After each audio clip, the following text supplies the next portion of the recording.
First, thank you very much for inviting me to be on your program today.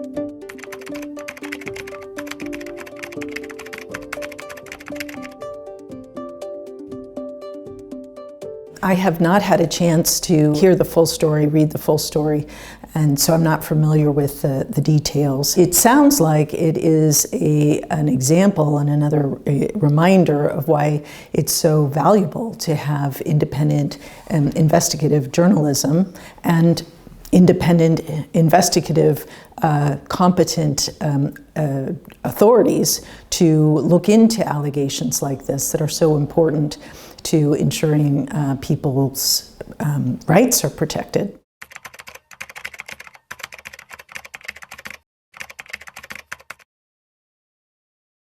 Well, it's quite clear under United States law what these designations mean and why they are required under United States law when we have sufficient credible evidence of information that people are involved in corrupt acts. It doesn't matter what term you use, the results are the same. These individuals are not eligible to enter the United States. Once the Secretary of State had sufficient credible information of significant corrupt acts, we are required under United States law to impose these visa designations. So this is about United States law. It is about who is eligible to enter the United States. If Georgia's authorities want to decide to open their own investigation into these allegations under Georgian law, that is, of course, up to the Georgian authorities. We would hope that they would embrace this opportunity to demonstrate Georgia's commitment to fighting corruption and to protecting the rule of law and an independent judiciary. This is something that this government, this ruling party, campaigned on back in 2011, 2012 to clean out the corruption in the judiciary and to better ensure an independent judiciary. In fact, criticizing some of these very same individuals.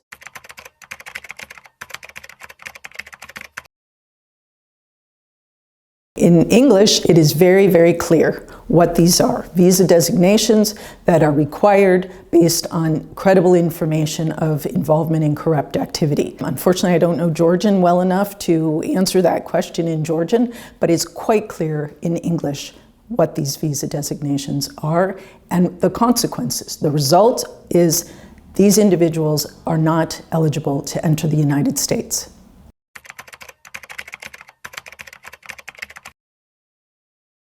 This is simply not true. That is a mischaracterization.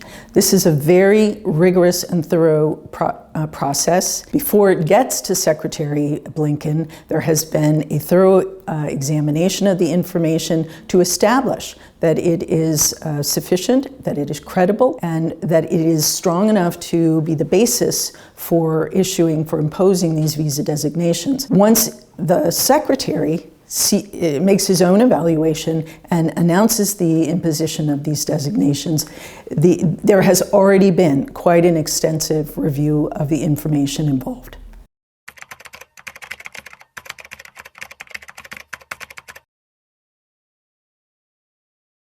The visa designations are based on a variety of sources. As I said, most of them are publicly available.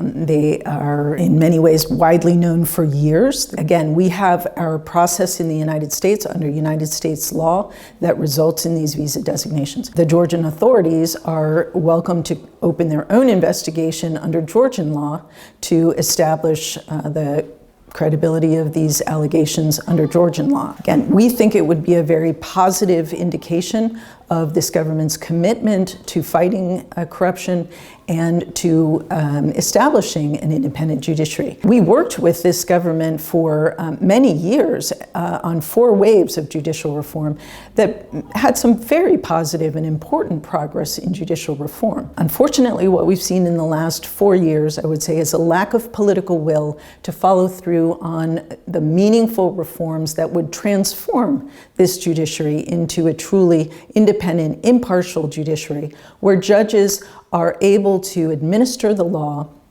in accordance with the evidence presented. I have met many wonderful, hardworking, professional judges here in Georgia, all over this country. That's what they want to do. They want to be able to do their jobs, administer the law in accordance with the evidence presented without political interference. The steps that remain to be taken in terms of judicial reform, many of them made very clear in 5 Venice Commission opinions, as well as from other legal experts. It's very clear what steps need to be taken in order to really allow Georgia's judges to do their jobs as they would like. My meetings with judges around the country have focused on the technical aspects of their work. I'm a lawyer. I'm very interested in hearing about their work, their engagement with their communities, the way courts work here in Georgia. And also, I want to hear from them whether the United States support, the different programs that we offer, is helping, or if there's other ways we could possibly support them in improving Georgia's judicial system. The specific information, again, as I said, there's a lot of it that's already publicly available, including from judges who have come forward on their own to speak about the conditions within the judicial system here.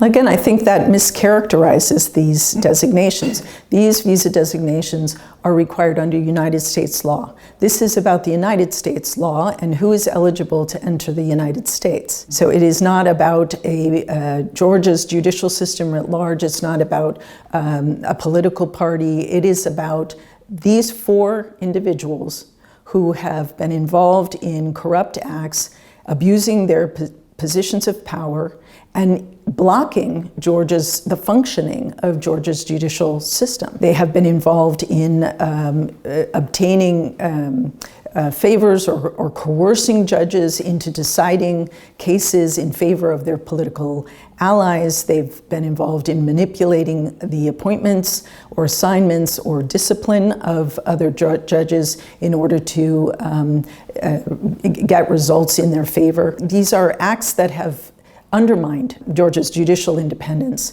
and blocked the kind of progress that Georgia has been working on for now years to try and establish a truly independent, impartial judiciary. This is so important because fundamentally, a democracy rests on, its strength depends on the independence of its judiciary.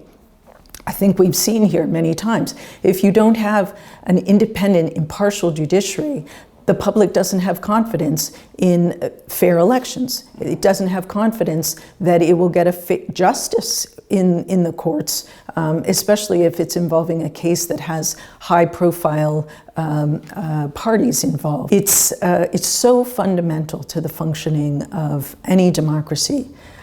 And that's why we stand ready to continue this work with the government and with the judiciary and with the Ministry of Justice to try and continue to help Georgia improve its judicial system. This is a priority for Georgia. It's a priority for us as a strong supporter of Georgia. It's a requirement for Georgia's EU and NATO memberships. And as we've seen, this is part of the 12 recommendations, the 12 priorities that need to be addressed in order for Georgia to get that European Union candidate status we all want to see in December.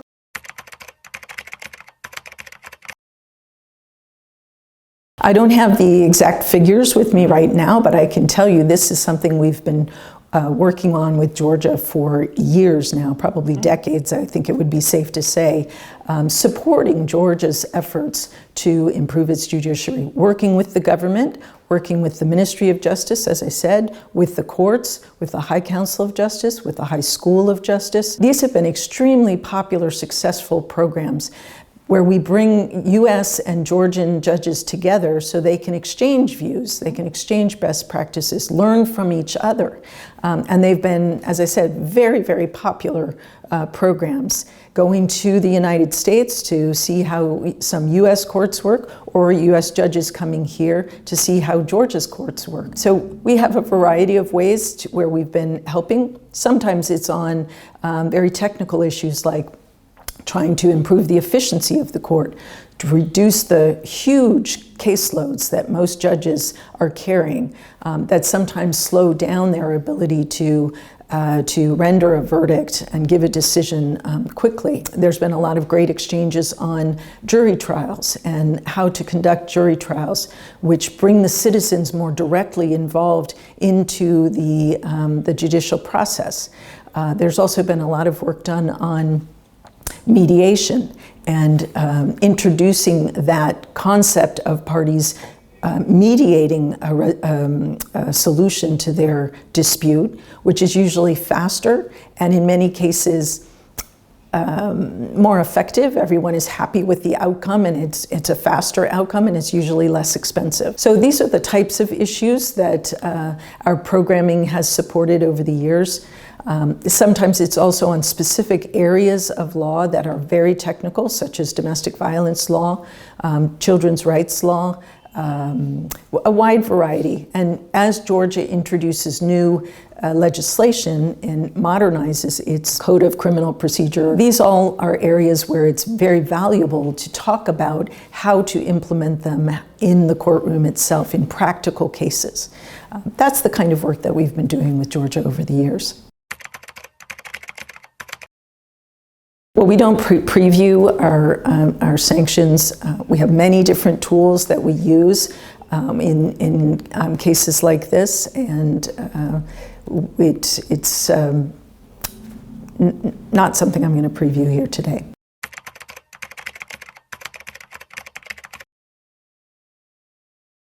I don't think that's logical. This is a very positive step and an opportunity, as I said, to demonstrate a commitment to fighting corruption, a commitment to establishing an independent judiciary, precisely what the 12 recommendations include in terms of fighting corruption and judicial reform. So this is a huge opportunity if the government decides to view it that way. I don't want to think about Georgia getting anything other than a very positive result in December. And right now, I think all the effort needs to be by all of Georgia's political leaders, actually by everyone, has to be focused on demonstrating a full commitment to fulfilling the 12 priorities in an inclusive way, in a truly meaningful way, so that every EU member state has no reason not to give candidate status and every reason to embrace Georgia moving forward on its European Union membership path.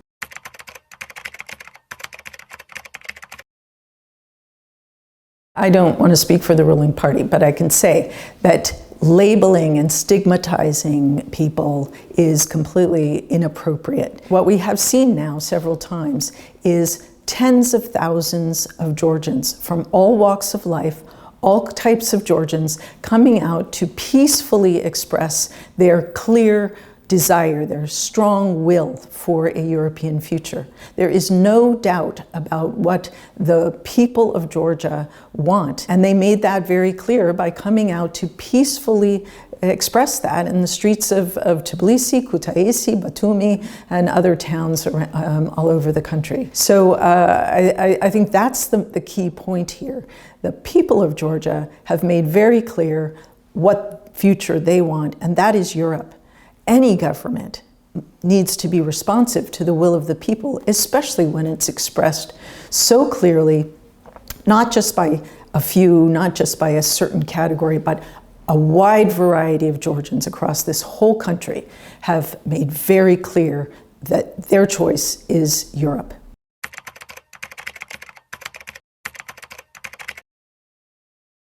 I don't want to speculate on the purpose. I think the result is that keeps people afraid. And I think when you're in a very sensitive situation like Georgia, where 20% of your territory is occupied by an aggressor like Russia, there's already a layer of anxiety, of fear. To me, conspiracy theories, propaganda that is designed to confuse people and to keep people on edge and afraid is really dangerous and inappropriate. This is also propaganda that we hear that we hear from Russia, from the Russian spokesperson, from the Duma speaker, from the Ministry of Foreign Affairs, sometimes spokesperson or Minister of Foreign Affairs. When that is echoed here in Tbilisi, I think any Georgian citizen should be very concerned. There is absolutely no truth to the idea that anyone is trying to involve Georgia in this war. The EU, the US, NATO, we are all doing everything we can to stop this war, not to expand it. And we would never want to involved in a war with full recognition of how delicate the situation Georgia is in. It doesn't make any sense when we have spent 30 years helping Georgia build its society, strengthen its defenses so it can better defend its borders, stimulate its economy so that there are better jobs and people have a better quality of life. Why would we put that at risk? Why would we put Georgia at risk? It just doesn't make any sense. Since I have been here, I have seen pro-Russian propaganda from a variety of sources that I think is designed to undermine the strong friendship and the strong partnership between the United States and Georgia, between Georgia's commitment to a European future. I won't speculate on why, but again, what we have seen is the people of Georgia, again and again, making very clear that their choice is Europe. Their future is Europe. This is where Georgia has been headed for centuries.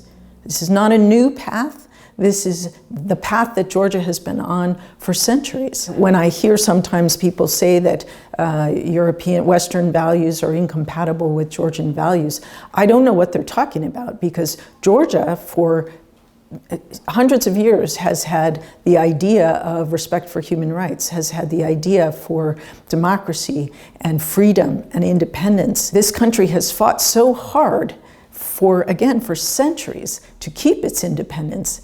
It's quite impressive that Georgia has its own language, its own script, its own church, its own traditions and culture, despite having so many other cultures come through here over the centuries. To me, that shows that in Georgians' DNA is a deep, deep love and commitment to freedom and to their culture and to preserving their independence and their sovereignty. Everything the United States has done here in partnership with Georgia has been in support of Georgia's commitment to its sovereignty, to its territorial integrity, and to that love of freedom and independence.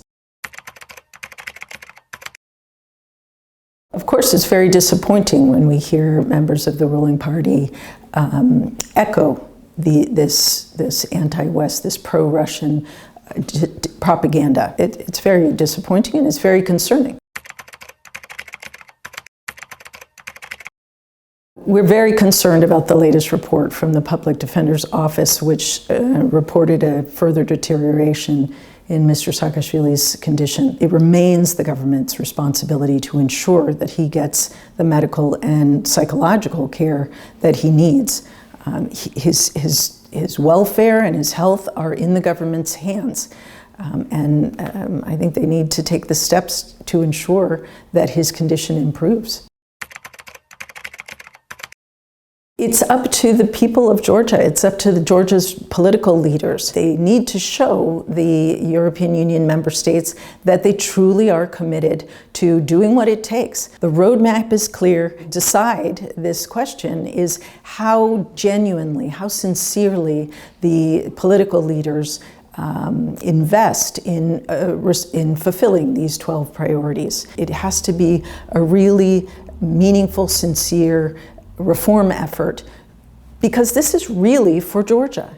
This isn't just to impress the European Union. This is about building the kind of state and country and democracy that the Georgian people have said they wanted for decades now. This is building the kind of country that the Georgian people deserve.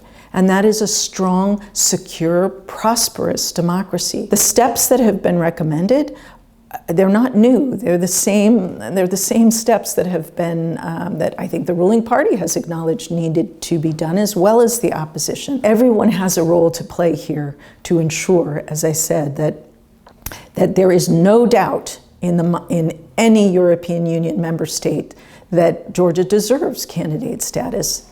I think that is still entirely possible, but it will take a unified effort by Georgia's political leaders and support from all of the population as well. We've raised questions about Mr. Gvarmia's case since the very beginning, including the timing, the charges themselves, and then subsequently the conviction. I think the Public Defender's Office has also said, issued a statement saying it looked like this was politically motivated. There needs to be not only an independent judiciary for general reasons, but also so that this kind of political prosecution is no longer in question. If you have an independent judiciary, then the public has confidence that decisions like this were not politically motivated. As long as you have questions about the impartiality of the judiciary, this kind of case will be possible and will exist. In this particular case, it's aggravated by the fact that Mr. Gvarmia is the head of one of the opposition media. That then touches on another vital aspect of a strong democracy, which is media freedom. While Georgia has had a very robust media, we see that the space is narrowing over the last couple of years, including by things like Mr. Gvarmia's arrest and conviction. This just underscores the importance of media freedom and the vital importance of having a truly independent judiciary so that the public can have confidence in the decisions that are rendered by these courts.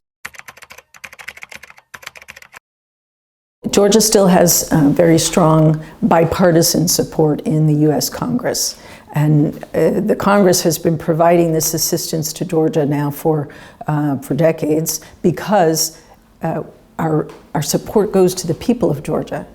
And the idea of our assistance, which we coordinate and we work with the government as often as possible, as well as other partners, this is all designed to support the interests, the dreams, the demands of the people of Georgia to build this strong, secure, prosperous democracy. I feel sure that Congress remains focused on helping Georgia in every way possible and will continue to provide assistance. I can't speak for Congress because it's a separate branch of government, but I do know that their strong support for Georgia, whether Democrat or Republican, is still there. There is some concern about where Georgia is going, but we also understand, Congress as well as the State Department, that this is a difficult process. We continue to work on our own democracy, so we understand that it's very, very challenging work sometimes. As for the U.S.-Georgia relations, we have a very robust partnership. We have a strong track record of accomplishing things together in the interests of the Georgian people, in the interest of a strong Georgia that is able to defend its own borders, that is able to diversify its markets so it's not as dependent on the Russian market, so that it's able to generate new jobs through entrepreneurship and the ingenuity of the creative Georgians. I am confident that we still have a lot of work we're going to do together. And I can assure you, the United States will not walk away from the people of Georgia. And we hope that Georgia's political leaders will not walk away from the United States. Ambassador nominee Dunnigan is one of our finest diplomats. She's very experienced. She is right now our Deputy Assistant Secretary for Ukraine and Eastern Europe, so she's quite familiar with this region and also with one of the most challenging problems in the whole region of Europe. I think she's very excited about coming to Georgia. I think you're going to love her.